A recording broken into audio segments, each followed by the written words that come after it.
좋은 아침입니다. 예도는 지금부터 니체 단편 강좌 하나 엽니다. 니체 단편 강좌가 상당히 많이 모여 있는데요. 재생 목록에 가시면 예도만의 클래스를 갖고 니체 단편 강좌를 한 35개 정도 모아놨는데 여러분들이 참고하시면 좋을 것 같아요. 오늘은 예도가 너무나 프랑스적인 철학자 프리드리히 니체, 여기서도 여러분들이 클래스의 차이를 느낄 겁니다. 독일의 게르만의 피를 가진 니체가 프랑스적인 것들을 사랑하고, 그의 문체 역시도 칸트, 피테 쉘링, 헤겔과 슐라이언마하고 다르게도 독특한 문체로 글을 씁니다.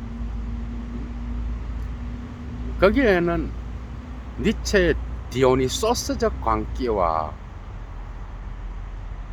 또한 문학적 시인으로서 철학을 해체하는 그런 특징도 들어있겠죠. 그죠? 이건 결코, 특히 철학 강의는 어떤 원문에 입각한 그러한 신뢰가 있어야 되고, 그것을 통하여 또한 해석하는 자의 자유로움이 나타나야 되겠죠. 두 개가 같이 가야 됩니다.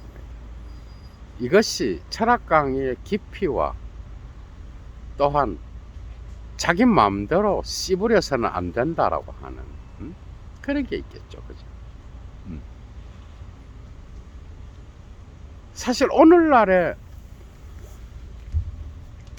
니체 전집에 대한 연구 상황도 독일보다는 프랑스가 훨씬 더 광범위하고 깊게 니체를 보다 더 니체적으로 만드는 그런 연구가 독일보다는 프랑스에서 일어났다고 해도 과언이 아니에요. 예도의 선생님도 인정한 거죠. 그러나 원문에 입각하여 니체에 대한 어떤 그 편집 과정뿐만 아니라 니체 작품들을 코멘타르를 다, 예도의 선생님 역시도 독일적인 것에 머무르지 않아요. 스위스인이라서 그런 것도 있지만 상당히 많은 독일 전통에 입각하여 니체를 풀어내는 게 아니라 전반적인 유럽 대륙의 상황, 당연히 영국의 어떤 섹스피어로부터 출발한 영국 철학도 포함되겠죠. 그죠? 니체 해석에서. 그런데 사실은 철학에서 독일과 프랑스를 나눈다는 거는 개소리예요. 물론 특징은 있어. 독일 철학자가 쓴 글과 프랑스 철학자가 쓴 글, 당연히 특징이 다르게 나타나죠. 그런데 독일 철학, 프랑스 철학 따로 나누는 건 웃기는 거예요. 왜? 데카르트 이후부터 오늘날 포스트 모던, 탈포스트 모던까지의 철학은 결코 독일과 프랑스를 완벽하게 경계로 나누어서는 불가능하게 되어 있어요. 칸트만 해도 그죠? 칸트만 해도 계몽을 이야기할 때 프랑스 혁명을 빼고 이야기할 수 없어요. 그리고 계몽주의 철학자들 있잖아. 볼테르, 몽테스키웨, 루소, 이런 걸 빼고 어떻게 이야기를 할 수 있겠어? 칸트의 인식론에는 흉도 깊이 들어와 있죠. 그죠? 그런데 헤겔의 정신현상학은 프랑스 혁명이 갖고 온 그 새벽의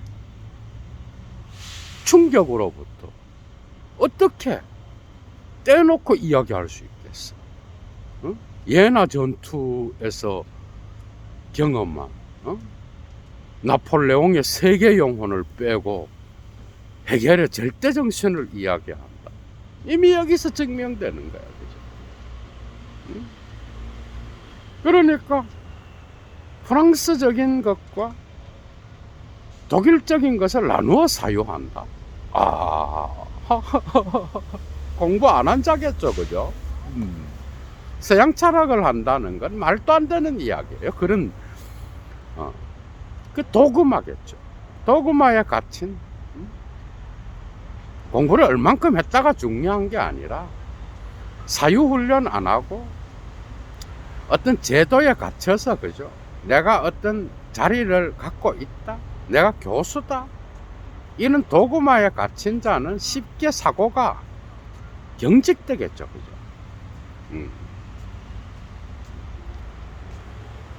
나는 어디서 공부를 했다? 공부해보면, 오늘날 지적책 읽어보면 개소리야, 개소리. 하나 갖고는 어림도 없는 그러한 탈꼰대의 철학을 해야 되는 게 오늘날의 상황입니다. 이 탈꼰대의 철학을 확실한 출발점으로 제시한 게 프리드리히 니체라고 해도 그죠? 그리고 오늘날 포스트 모던이 프랑스 철학이다. 거기에서 칸트, 헤겔, 하이데거, 마르크스, 프로이트 빼면 뭐가 남아있겠어? 변증법적이라는 거예요. 같이 간다라는 거예요. 뺄 수가 없는 거예요. 그러나 프랑스 철학자와 독일 철학자는 문체라든지 그 사유방식에 있어서 차이가 나타나죠, 당연히. 그걸 무시하는 게 아니에요. 그 두 경계를 왔다 갔다 하지 않으면 오늘날 철학은 불가능한 거예요. 이미 니체 이후부터 문학과 철학의 경계는 무너졌어요. 문학까지 해야 돼요, 오늘날 상황이. 미셸 푸코, 데리다, 둘레즈, 폴 리케르, 레비나스, 그들의 포스트 모던 철학에서 문학을 다루지 않는 철학자가 누가 있어? 그죠? 그 두 경계도 무너졌어. 독일과 프랑스의 경계도 그 두 개 다 왔다 갔다 하지 않으면 철학이 불가능하다니까. 프랑스에서 공부한 사람은 또 독일의 어떤 칸트, 헤겔, 후셀, 하이데거와 같은 그런 대가들을 무시하고 철학을 한다. 마르크스와 프로이트를 무시한다. 말이 안 되는 거죠. 그러니까 왔다 갔다 해야 되는 거예요. 이 경계를 확실하게 허물었던 게 프리드리히 니체. 너무나 인간적인 해서 보여주는 프랑스 자유정신, 이 자유정신이라고 하는 프라이가이스트라는 개념도 상당히 프랑스적인 거예요. 니체의 자유정신. 그죠? 이건 어떻게 보면 중세에 속박된 교회의 권위로부터 벗어난다라는 의미가 출발점이었어요, 사실. 그럼에도 프랑스적 사유보다는 독일적 사유가 전통에 훨씬 더 가까이 다가가 있는 그런 사유.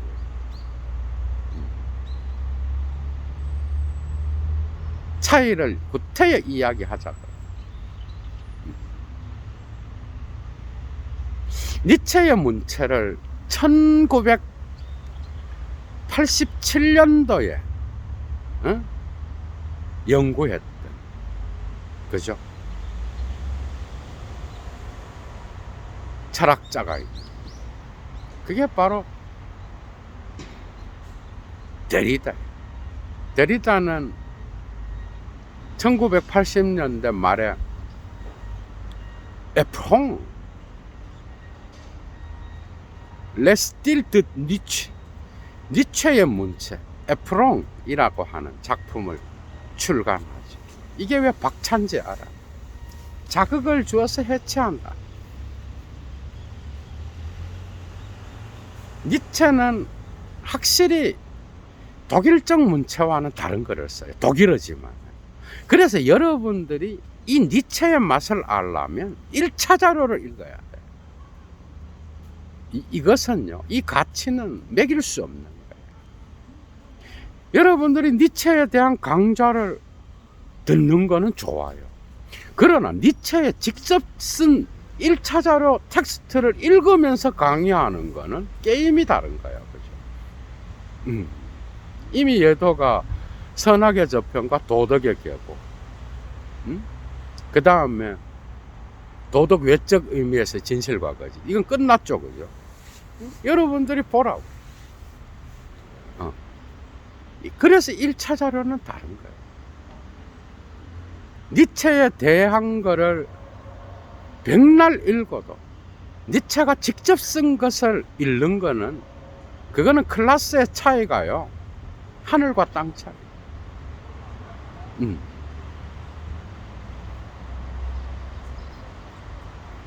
데리다는 에프롱에서 니체의 문체를 연구합니다.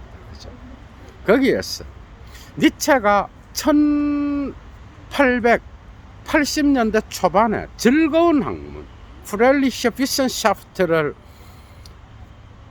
집필하던 시기에 유고 노트에 써놓은 한 문장을 갖고, 그게 독일어로 Ich habe meinen Regenschirm vergessen, 번역하면 나는 나의 우산을 잊었다, 망각했다, 놓고 왔다, 잊어버렸다. 그런데 니체의 노트에 상당히 많은 문구들이 적혀 있어. 많은 작가들은 자기가 착상이 떠오를 때 노트를 꺼내서 거기에 쓰죠. 그죠? 그래서 니체 역시도 짧은 문구들을 노트에 막 적어 놓고 그거를 풀면서 자기 텍스트를 만들었어요. 그래서 유고 노트의 편집은요, 정확한 게 아니에요. 그게 뭐 콜리, 몬티나리판, 비평, 그래서 유고를 모아놓은 거, 그거는 거기에서 중요하다고 생각한 걸 빼내서 편집자들이 편집한 거예요, 다. 그게 노트를 다 적을 수는 없는 거야. 그죠? 그런 점에서는 니체 전집 역시 완전한 게 없다라고 해도 과언이 아니에요.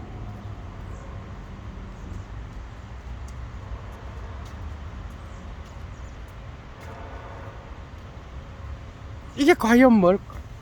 나는 우산을 잊어버렸다. Ich habe meinen Regenschirm vergessen. 이게 뭔 뜻일까? 왜 그 많은 문구들 중에 쌍따옴표를 쳐놓고 강조해놨을까? 이게 어디로부터 왔을까? 해석학적 노트에 있는 한 문구를 갖고 해석학적 판단을 내리면서 글을 써가는 게 데리다의 연구인 거야. 맥락도 없어. 의미를 알 수가 없어. 이게 니체가 길 가다가 우산 쓴 사람을 보고 자기가 우산을 잊어버렸다라고 생각해서 거기에 써놓은 건지, 아니면 다른 텍스트에서 보고 글로 옮겨 놓은 건지, 친구와의 대화에서 나온 말인지 아무도 모르는 거야. 그거는 그 의미를 확정할 수 없어. 데리다의 그 유명한 결정 불가능성의 차연의 사유가 여기서도 나타나죠. 그죠? 정말 니체를 탁월하게 연구한 자야. 니체의 이러한 문체적인 것, 니체의 문체를 가장 탁월하게 연구한 자가 데리다입니다. 지적이 아니에요. 바디우가 아니야. 데리다야. 어.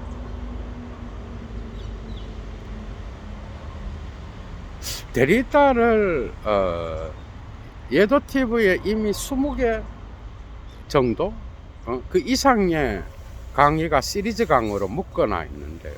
여러분들 장난 아니에요. 한번 들어가 보셔요. 그냥 데리다 차연 뭐 이런 거 설명하는 수준이 아니에요. 1차 자료에 근접한 1차 자료에 근거하여 그거를 꿰뚫을 수 있는 통찰을, 그죠, 토대를 마련하는 그런 강의들이야. 다 그냥 뭐 개념 설명하고 끝나는 클래스의 차이가 나오죠. 무게와 깊이. 하루아침에 이런 사유들을 볼 수 있는 눈을 기른다는 거예요.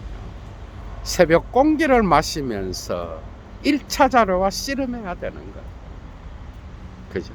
얘도가 요즘 읽고 있는 게 미셸 푸코가 출간하지 않은 미발표 원고.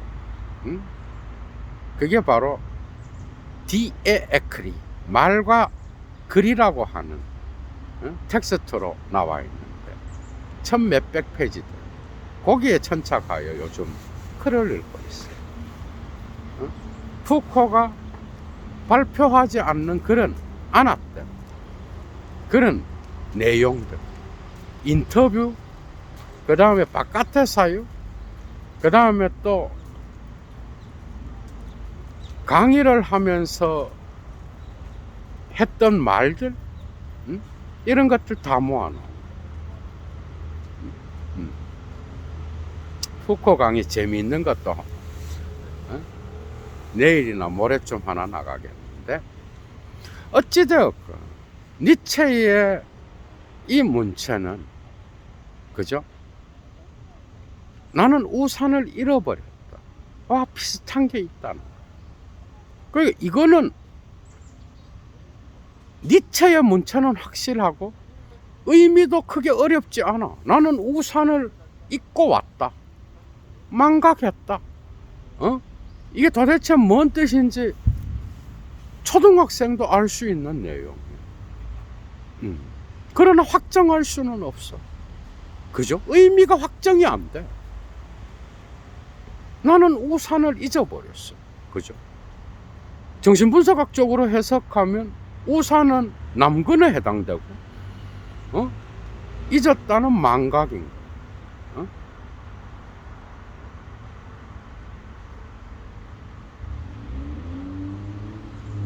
그리고 이게 도대체 어느 텍스트에 사용하려고 니체가 이것을 쌍따옴표로 쳐놨는지 아무도 확정할 수 없어.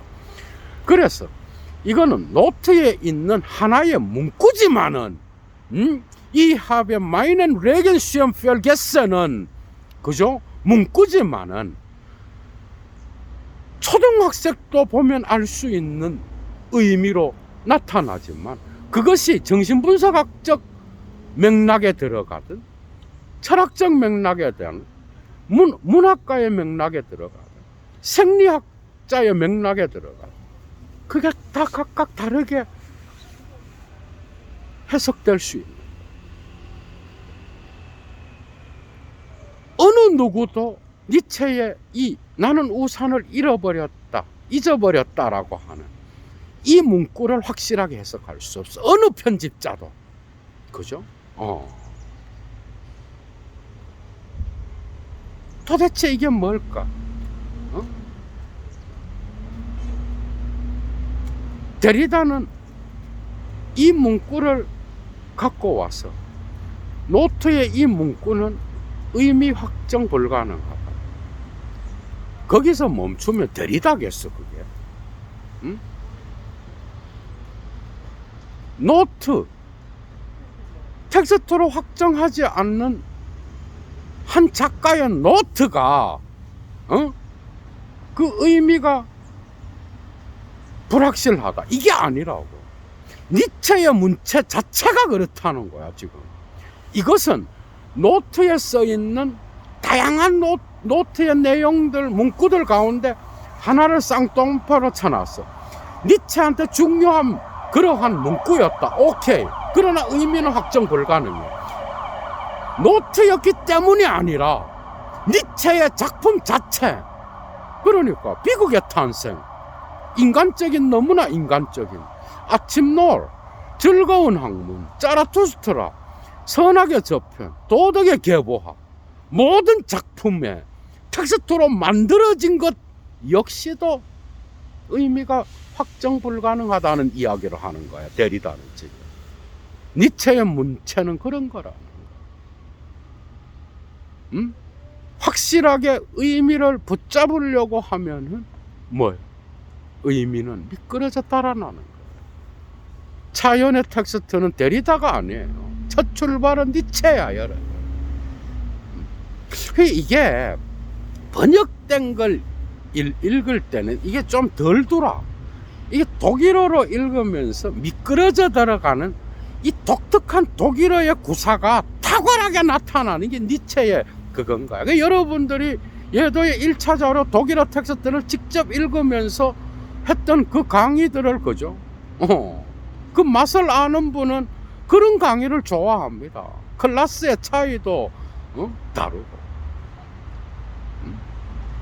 그만큼 강의한 거는 예도 TV밖에 없습니다, 여러분.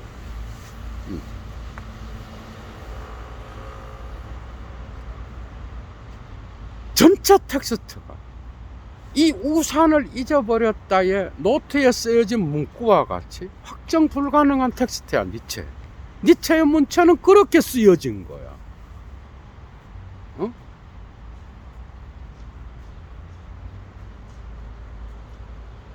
그러나 의미가 없는 게 아니야. 의미의 텍스트를 읽으려고 하면 할수록 그 의미는 해체되어 뒤로 물러나는 거야. 이 운동 안에서 니체의 사유를 잡아내는 거야.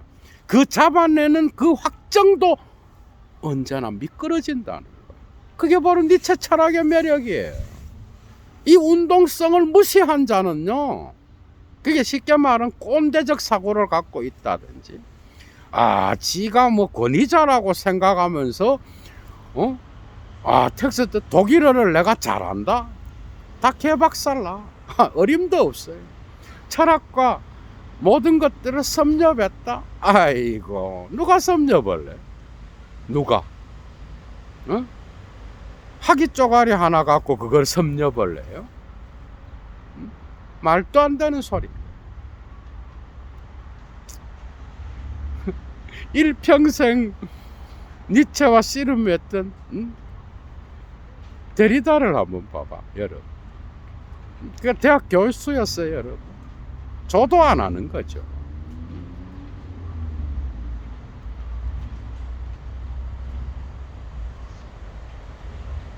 번역 불가능성, 그죠?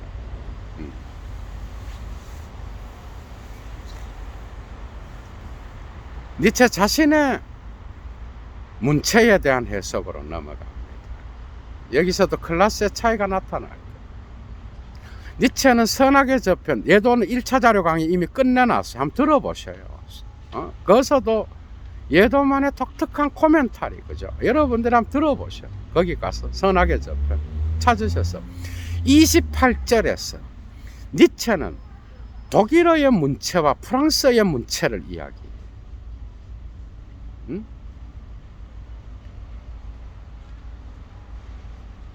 거기에서 독일어는 상당히 느리고 둔중하며 장중하며 깊이 있는 것을 표현하는 데는 유리할지 모르지만은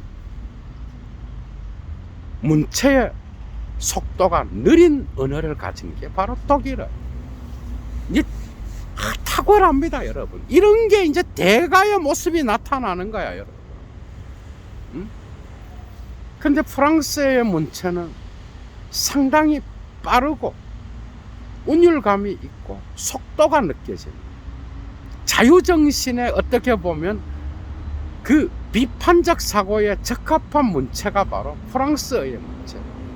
가벼움과 무거움으로 비유를 하는데 니체는 거기에서 한 언어에서 또 다른 언어로 번역할 때의 어려운 점을 이야기하면서 그 번역은 언제나 실패할 수밖에 없는 이유가 있는데, 응? 특정 언어는, 그죠? 그 민족의 그 언어를 사용하는 인종과, 응? 문화의 어떤 성격과, 응? 또 신진대사의 생리학적 특징을 포함하는 거예요. 탁월하죠. 니체의 이러한 분석은, 그죠? 이렇게 볼 수 있는 거예요. 이런 것들이 이제 다 이 포스트 모던 대가들로 넘어갔는데, 데리다가 이런 걸 가장 탁월하게 연구했어. 대단하죠, 그죠? 그러니까 그 민족의 생리학적 어떤 신진대사와 성격, 기질, 이런 것들을 포함하는 게 언어야. 그게 언어의 문체인 거예요. 그러니까 언어는 뭐예요? 문체로서 나타났을 때 그것을 사용하는 인종의 몸, 그죠? 꼭 독일어로 careful, 몸을 표현하는. 그러니까 어떤 저자의 문체는 그 저자의 몸인 거야. 그러나 대부분의 저자는 자기 몸을 안 갖고 있어. 내가 시인이다, 내가 소설가다, 내가 어떤 거다, 그러면서 명함을 이래 주잖아, 우리나라. 아이고, 자기 문체를 가진 작가면요 벌써 대가가 됐겠죠, 그죠? 모든 자기가 저자라고 말하는 자들이 자기 문체를 안 가진 자들이 많다니까. 이게 대가와 소가의 차이예요. 그게 문체를 갖고 있다, 뭐 조금은 갖고 있겠죠, 그죠? 이런 대가들과는 수준이 다른 거지.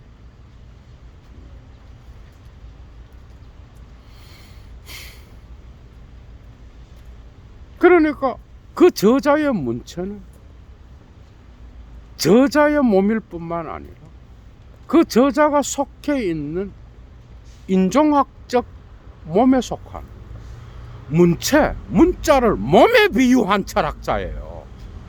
정말 대단하죠, 그죠, 여러분? 니체로부터 배울 수 있는 게 한두 개가 아니야.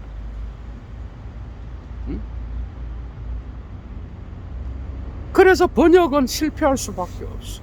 이 번역의 실패에 대한 거는요, 저자들은 다 이야기했어. 가다모도 진리와 방법 3부에서 이야기했어. 번역은 반역을 하지 않으면 할 수 없는 거야. 어느 누가 해도 거기에는 장단점이 다 나타나, 번역은. 그래서 우리는 겸손해야 돼. 꼰대짓 하면 절대 안 돼요. 학문을 계속하는 자는 자기 자리, 자기 사회적 지위 갖고 권위를 부리는데, 이런 대가들은 앞에 가면요 다 똥이 돼버려요. 평생을 해도 한 점도 못 다룹니다, 여러분. 그게 현실이에요. 한 점도 못 따라요. 대가리를 숙이고 1차 자료와 씨름하지 않는 자는요, 거기에서 클래스의 차이를 느낄 수밖에 없어요. 재밌죠, 그죠? 그러니까 그 문체는 그 인종의 어떤 생리학적인 몸을 표현하는 거야. 그래서 문체에는 속도가 생기는 거야. 그런데 독일은 장중하고 무겁고 느린 그러한 문체를 갖고 있어. 이에 비하여 프랑스어의 문체는 속도가 있어. 심지어 독일의 위대한 문호였던 괴테, 괴테의 문체 역시도 우아함과 딱딱함을 함께 갖고 있어. 이건 니체의 어떤 그런 해석이죠.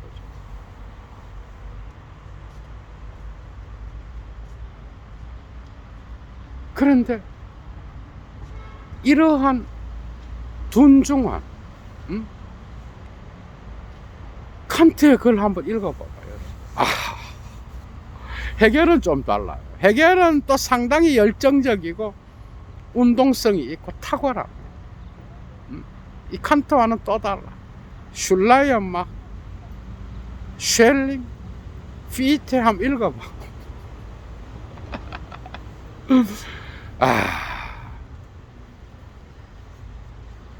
그런데 이러한 느리면서 깊이 있게 표현하는 것, 해체하는 자유정신의 문체는 가볍게 날아올라서 속도가 빠른 속도로 이 무거움을 해체해야 되는데, 이런 내용은 니체 거기 없어요. 예도의 해석이. 그죠? 그러니까 니체는 거기서도 프랑스적인 것을 상당히 부러워하는 거예요. 어느 편에서도. 실제로 그의 실존적 삶 역시도 20대 중반에 바젤 대학으로 바젤로 가면서, 그죠? 그 이후에 89년도에 정신이 광기가 와서 말을 붙잡고 울다가 쓰러지잖아, 그죠? 거기에서 이제 오볼백이 가서 어머니를 부르게 되고, 니체의 엄마를. 그래갖고 마지막에 거의 병원에 갈 때가 되어서야 독일로 돌아오는데, 바젤로 가서 그 시기까지 실제로 니체는 독일로 별로 거의 안 가요. 거의 다가 이탈리아, 스위스, 프랑스의 경계를 왔다 갔다 하면서 살아, 실제로. 실존도 그랬어. 그래서 그의 그런 독일어를 구사하고 독일적인 인종을 가졌고 게르만의 피를 가졌지만, 그 신진대사, 그 생리학적 조건, 그 기질은 어떻게 보면 상당히 독일적이라기보다는 프랑스적인 그런 것들을 추구했다, 이 말. 이해가 되죠. 확실합니다, 여러분. 예도가 유고집과 요즘 유고집을 거의 많이 읽으면서 이제 다 마무리하고 있는데, 독일어로 안 읽은 책이 없습니다. 니체 전집을 유고집까지 보면 결코 독일적이지 않아. 칸트적이지도 않고 해결적이지도 않아. 상당히 해체적이에요. 어떻게 보면 프랑스의 어떤 그런 글쓰기와 상당히 일치. 독일, 여러분들이 하이데거만 갖고 이야기해봐. 하이데거, 이 독일 철학의 어떤 그 매력이 있다면, 어떤 한 주제를 갖고 막 정말 막 지루할 정도로 막 물고 늘어지잖아. 막 논지도 막 차근차근 막 이렇게 해서 들어가잖아, 여러분. 가다모도 그래요. 니체는 예외예요. 다양한 주제들을 갖고 와서 그 문체의 몸에서 니체의 신진대사와 생리학은 정말 가히 독특했다라고 표현해도 과언이.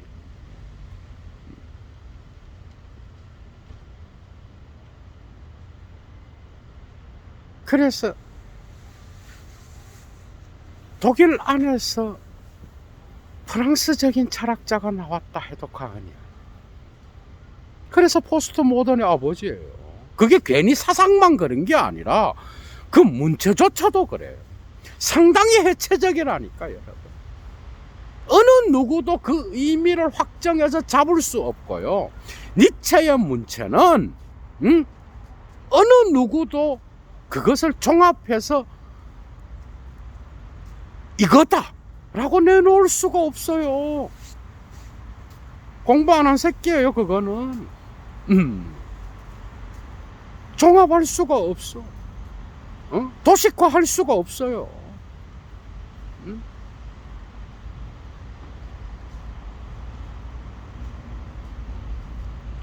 숲에 들어간 자가, 그죠? 그 숲의 나무의 윤곽을 전체적으로 볼 수 없잖아. 그죠? 니체의 텍스트에 들어간 자는 처음에는 전체 텍스트를 읽으려고 들어가는데 지가 숲을 본다고 생각해. 들어가면 순간 길을 잊어버려. 이거는 데리다가 에프롱에서도 표현하는 거지만 비슷하게 잃어버려서 그냥 지가 책을 읽는 자인지 니체 텍스트의 미로에 갇힌 자인지가 구분이 안 돼. 길을 잃어버려. 텍스트 안에서 길을 잊어버려요.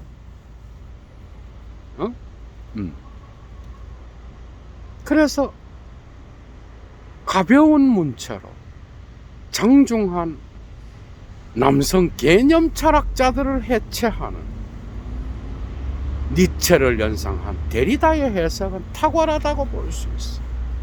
어떤 자도 데리다만큼 니체의 문체를 정확하게 본 자가 없어. 이 부분은 데리다가 탁월함.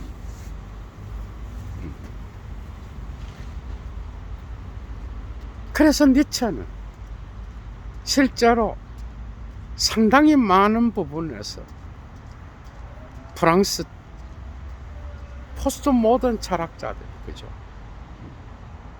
연구했고, 오늘날의 그 결과물은 독일 철학자들이 가히 따라갈 수 없는.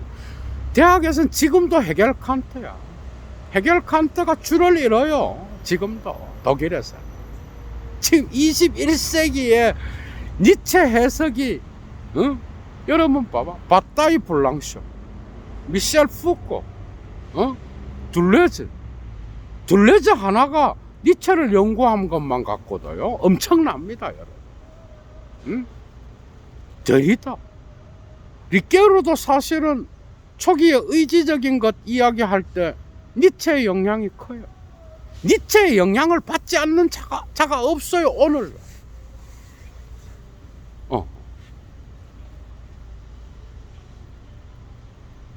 이게 정신분석학과도 또 연결돼.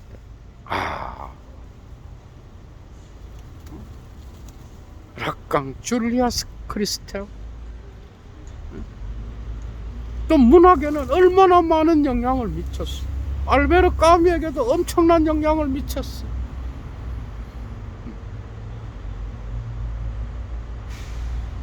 그래서 독일에서 태어났지만 프랑스 철학자들이 갖고 가서 엄청나게 많은 결과물들을 만들어낸 게 오늘날의 현실인 거예요. 포스트 구조주의, 포스트 모더니즘, 이 포스트에는 니체가 있는 거예요. 상당히. 오늘도 봐봐. 그러니까 짧게 니체가 이야기했던 번역 불가능성의 이유는 그 문체는 속도를 갖고 있어.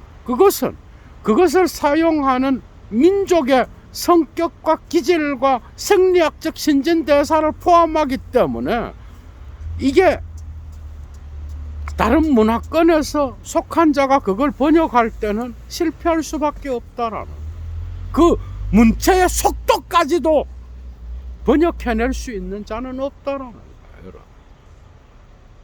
정말 오늘 강의 재밌죠, 여러분?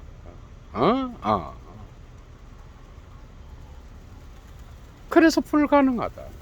이런 방식의 문체를 이야기한 자는 니체 이전엔 없었어.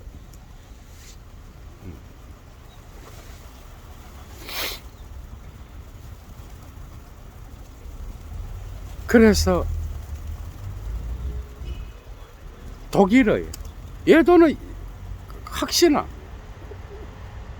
괴테, 헬더린, 릴케, 이쪽은 문학이고 시인들이었잖아, 그죠? 그런데 이 자들 못지않게 운동성이 상당히 강력해. 독일어를 쓰는데 문체가 상당히 가벼워. 해체하는 자는 가벼워야 돼. 의미가 다의적이야. 처음과 끝을 읽고 정리를 했을 때 그 정리는 언제나 원문에 의하여 또다시 해체돼. 니체의 그래서 이런 철학자는 상호 텍스트적으로 읽어야 돼. 전집을 다 읽어야 돼. 읽어야 되는데 그것도 연결이 안 돼. 상호 텍스트적으로.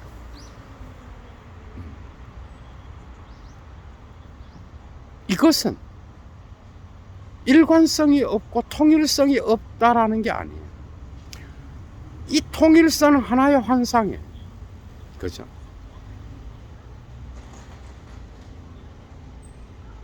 텍스트의 통일성을 이야기하는 거는 독일적인 거예요. 어떻게? 그죠? 상당히 가다머가 그래서 데리다랑 논쟁할 때 진리와 방법에서도 텍스트의 통일성을 이야기. 하이데거의 이해 개념을 갖고 와서 이야기하고 있어요.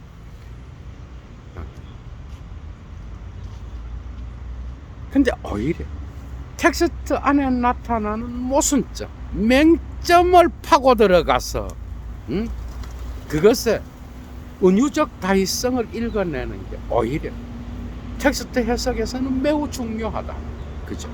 이런 것들이 이제 프리드리히 니체 이후에 프랑스 포스트 모던 철학자들이 보여주는, 포스트 구조주의자들이 보여주는 어떤 특징으로 나타나고 있다 이 말이에요. 이것이 니체의 선악의 저편 28절에서 나타나는 니체의 문체에 대한 그 해석이 출발점이 되어서 상당히 많은 결과물을 보죠. 만들어내게 됐다라고 이렇게. 재미있었죠, 그죠? 얘도 강의 마칩니다. 이런 것의 천차가요. 여러분들이 계속해서 사유해 나가시면 오늘날의 포스트 모던까지 여러분들이 텍스트를 읽어낸 상당히 많은 도움이 되지 않을까, 예도는 생각합니다. 좋아요 잊지 마시고요. 그 다음에 애청자 되시는 분들 가운데 여건이 되시는 분, 가능하다면 이 가치는 여러분들 아실 거예요. 이 예도 강의의 하나하나의 그 강좌의 가치 어디서도 들을 수 없고 수업료 보내주셔요. 얘도 물러갑니다. 여러분 건강한 하루 보내십시오. 추스.